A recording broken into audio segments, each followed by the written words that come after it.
Divorced men over it. What moment with your former wife made me think yup, I'm asking this girl to divorce me? When my buddies approached me to complain that she kept sitting on their laps, wiggling, and hoping for an erection. I was a lance corporal bringing home scraps for a paycheck to an unemployed wife who one day brought home a brand new Lexus 350 because she got a good deal on it. Apparently I was supposed to pay the $800 mobile. I didn't think it was a good deal. Not me, but one of my best friends. He got a pretty substantial year-end bonus from work. He decided to use most of it for his wife's Christmas gift and pay off her remaining student loans. $14,700, and the remaining portion to buy a new computer chair for when he gamed. $300. Christmas morning, he was nice enough to let me stay at his place when I traveled for work as he lived 20 minutes from the airport. We all woke up and had breakfast. His family and her parents came over and we started exchanging gifts. Besides paying off her loans, he had gotten her a few small items. She opened the card saying her loans were paid off. She just sat there for a minute. After the silence, and assuming she was kinda in shock, she asked, "Did you seriously not get me anything else? I bought you that stupid keyboard, the wrong one BTW, and you only got me a few things?" At that point, his brother-in-law and myself decided to go hang out in another room for a while. They ended up getting into a huge fight. A day later when he was dropping me off at the airport, he told me that he was going to visit a lawyer and get a divorce.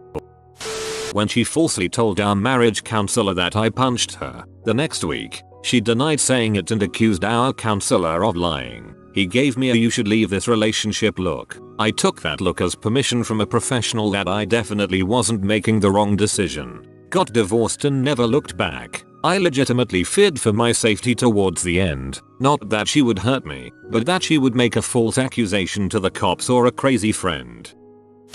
She let me know she was pregnant and wanted my permission to tell all her girlfriends during a girls' night out. Since I knew there was no possible way it was my child, she was also unknowingly admitting to having an affair. I can math, and she can't. It was with her boss. Lawyered up the next day, and he ate her alive in court. I got primary custody of our child we already had, and child support, and a sheriff's notice that she had to vacate my home in 30 days. I never knew she could be that stupid. When a friend's wife said to me, "You know your wife is sleeping with my husband." That's a pickup line if I ever heard one. The morning I saw a picture of some dude's dong on her phone, she was classy enough to bring him to the divorce proceedings. "Your Honor, I would like to present Exhibit D into evidence." When she staged a robbery of our house so she could pawn all of my crap for drug money. When my stepdaughter became a teenager, my ex ramped up the nutso. She had always been an impatient, angry screamer of a parent. But as my stepdaughter became a young woman, my ex just went crazy with envy or something. I know lots of moms have a hard time with teenage daughters, but their base level patience is so much better than my ex's was. Threats of cutting hair in middle of night while daughter slept, pulling hair, slapping face, ridiculing in front of her friends, swinging something that missed and put a hole in the wall. I was out with the kids. My wife was around less and less, had to be free to live her life, go out with her friends. More often than not she would call me to pick our daughter up from daycare. After promising to pick her up and have some girl time, just tell her I'm working late or not feeling well. She always had something better to do and the kids were old enough to know better. I went to pick our daughter up one day. When they called her name she came running over until she saw it wasn't mom. Again, slumped her shoulders and slowly walked over to ask what's her excuse. This time that was the breaking point. Told her to get out, even helped pay her security deposit to get her out. She made me watch Oprah and there was a quiz, "Is your marriage okay or not?" type thing. In my head I saw 7 or 10 items that were not okay. She didn't see any. We had already been to counseling. I was working on a mother-daughter scrapbook as a Christmas present for her. Was going through her Google Photos account looking for pics of them together. Came across a selfie she took with some dude laying on her. Confirmed her second affair. Knew it was over the moment I saw it. That has fricked me up pretty good.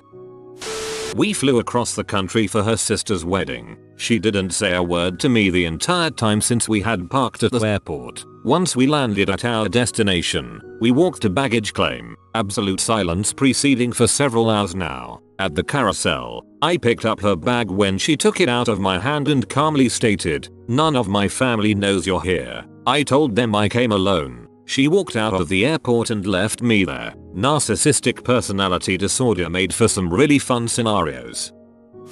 During the last year and a half of our marriage, she became extremely psychologically abusive. She was a narcissist, controlled my every move, would isolate me, refused physical contact. I was just an extension to her life, was not allowed to talk to any female, was not allowed to hang out with any friends, or she would ignore me for up to 5 days at a time. Double standards everywhere, verbal abuse, and the list can continue, but it hurts to think about. The last straw for me was when she threatened to kill me because I came home from work late even though she knew I would be home late. It was just a little too late for her, and she also threatened to hit me the same day. This was the second time this happened, and I talked with several people at work about it and they suggested that I run. I had texts of the threats on my phone and contacted a lawyer that same week. She agreed to sign since I told her I would take severe legal action if she didn't. Thankfully no children, and it was a clean divorce, and I'm happily divorced.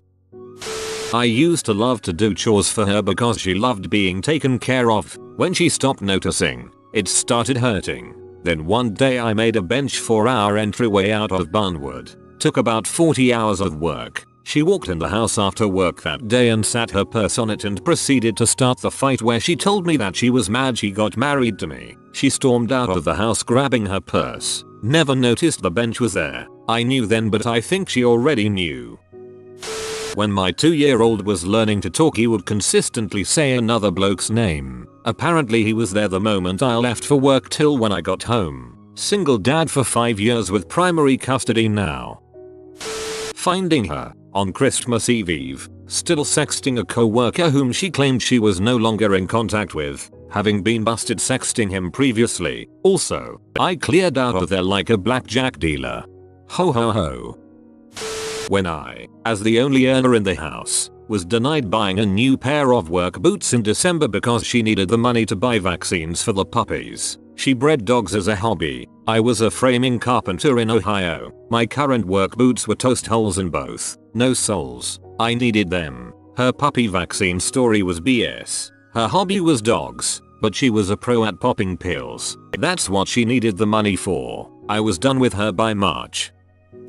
I found out she cheated on me, and upon me confronting her to discuss it, she manipulated me into thinking she was suicidal. Then she admitted the manipulation. Done. She may have once been a nice person. That's all gone now. My neighbor's wife screaming putana downstairs after she caught my bride and her husband fricking in front of the fireplace. This happened to one of my parents' friends. Both couples did a swap and are now happily married. When she moved out while I was camping with 2 of our sons, and there was no discussion of whether her leaving was permanent or potentially temporary in her view. When I saw the text from her lover that said something to the effect of "I miss your dong in my ass," and I rubbed one out in the gym shower thinking of you. B never sent me texts like that in 10 years of marriage. Still have the text saved somewhere in a divorce file. This was not the first affair, but it was the one that finished it for me. Not a wife but a fiancé. Just called it off because we were house hunting and she kept wanting to look at houses that would accommodate an extra permanent guest, her estranged father whom she was wanting to reinitiate ties with, but wouldn't admit to it. Found out from a buddy that she was wanting me to lay out the money for the down payment and then was going to break it off herself and fight like heck to keep the house to herself. 2 years down the drain, but a lifetime of a fortunate near miss. When she said, "You didn't pray hard enough and that's why our son has cancer. That's why I am sleeping with my prayer partner." That woman takes the cake for queen of rationalizations. I endured a physically, emotionally, and mentally abusive relationship for over 6 years with my first wife, 4 of which we were married. There were many instances that should have caused our marriage's demise. The proverbial straw that broke the camel's back, though, was 8 days after I had major oral surgery. Due to a freak medical occurrence, I had to have 28 teeth cut out and 2 holes drilled into my sinus cavities from top of the back of my gums. She and I were in a grocery store parking lot, and I asked her not to start an argument in the store because it's a small town and I was so tired of being those people. Her reaction was to backhand me in the mouth 6 times, or at least I counted 6 times because I'm pretty dang sure I lost consciousness. I just remember waking up when we were pulling into our driveway while she's freaking out because my face is against the window and blood is coming from my mouth like a fountain. I left for work at 6 AM and forgot to unplug the toaster. When I arrived home at 6 PM, I was given the everything you've ever done to pee me off speech just for leaving the toaster plugged in. I asked her what she did all day that prevented her from unplugging it herself. Another I'm and butthole speech. I said something to the effect of quit acting like your freaking mother. She threw the cat at me. A cat. She threw a freaking cat at me. Our daughter at 3 years old told us to stop yelling. I was at work and got a call from my grandparents that she had shot our dog, Zoe, that was laying on the bed with her. We were separated before that for other reasons, but that's when I ponied up a few grand and went to an attorney to file. I really miss her, the dog, I mean. When she asks me to take the kids on some errands, has kept me celibate for months saying she is ace now, and once I leave invites some guy over to tongue lash her for 45 minutes and then drop a load inside her in the bedroom without a condom, all on the day before Father's Day. Thanks Amy, not divorced yet. This happened last week. Her life is in such shambles I am not even mad. I was on deployment and she yelled at me for interrupting her family's celebration when I called on Christmas. For the first one, I was working late and the daycare calls and asked if I'm picking up my kids. I left work to go get them. When I got home she was gone. Didn't hear anything from her for 2 weeks. For the second one, the third time I bailed the house out of foreclosure because she wouldn't pay the bills. Even though there was money in the accounts to cover it, I closed the account, handed her cash for the mortgage, packed a bag my kids and left. When I found evidence of the last affair, as soon as I heard it, I knew that was the end, and there would never be anything else there. We had a trial separation and lived apart for a month. During this time I vented off some of my frustrations to one of my best friends. Come to find out said friend was fricking my wife behind my back. They both attempted to manipulate my emotions so that I wouldn't think anything suspicious, but goddamn my intuition always had my back. Always trust your gut folks, even when your head isn't where it should be. When we went on a family vacation and I hoped she'd sleep the entire time so I could have fun with our son, my sister said something similar about her ex. He had to go out of town for a business trip and she found that being a single parent was less work than having him be around. Then he fricked one of her friends, and her first thought was finally an excuse to kick him out.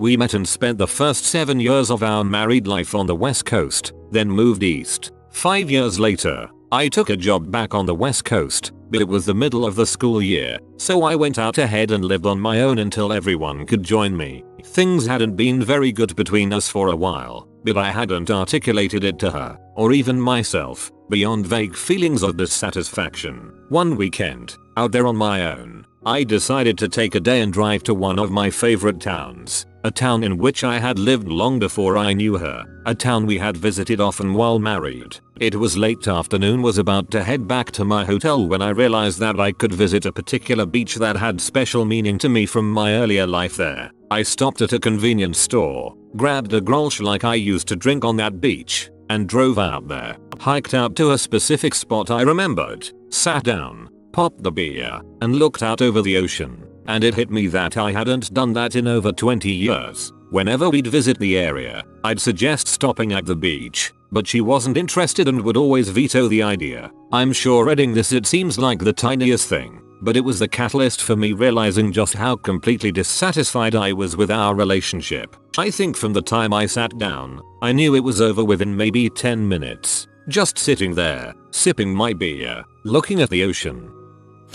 Preface: we were doing a trial separation. She moved into the spare bedroom of our apartment. Divorce had been thrown around, but we still spent time together and slept together. I wasn't seriously considering divorce, but rather counseling, etc. Up until the day I came home from work at the same time I came home every day and she was in her room being fricked by some random guy she met on Tinder. She had not told him she was married. I kicked him out of the apartment and made it clear to her I would be moving out as soon as possible.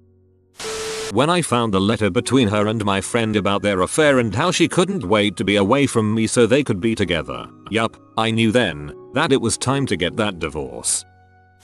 She required a much more varied selection of dongs than I was able to provide, so she went out and acquired them herself while I was stationed overseas in the Air Force. When she physically attacked me in front of our then 11-year-old son, I'd been pondering the idea for a while. That was the clincher. When I realized I didn't get along very well with her boyfriend. In marriage counseling, me, I love you, X, I settled on you. 15 years in, and I find texts on her phone, completely blindsided, no clue she had it in her to cheat, told me it was just texting, begged for forgiveness, I caved. A month later, checked the phone bill to find that it never stopped, confronted her again. Cue more begging and more denial on my part that she would let the life we had built go down in flames. This went on for a few months, so many promises. One night, I caught her on the phone when she thought I had left. Suddenly it's not just texts. Sometimes it was phone calls too. Just a friend she could talk to that she let things go too far with. Promised to break all contact. Swore it was never physical. Then I found emails. She detailed things that made me sick to read, but also included descriptions of his house. She broke finally, but swore it was all just in the line of duty. That's how she met, you see, visiting nurse service, and this guy was a client. Promised she was done. Loved me, you see. No chance she was going to let 15 years go like that. I wasn't buying it anymore though. She announced she was going out one night with a work friend.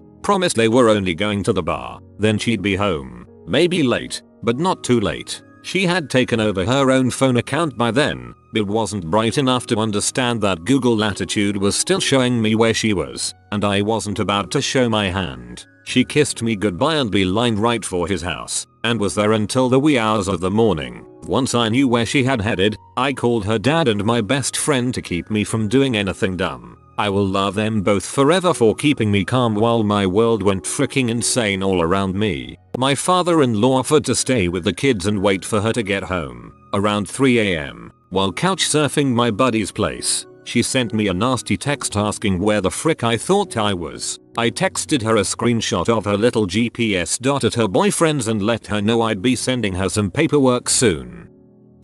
You have been visited by the Be Humble, Be Stay Humble and Believe in Yourself. If you are new to the channel, you can subscribe. I publish new videos every day. Until then, check out another video, or don't. Either way, have a great day you magnificent people.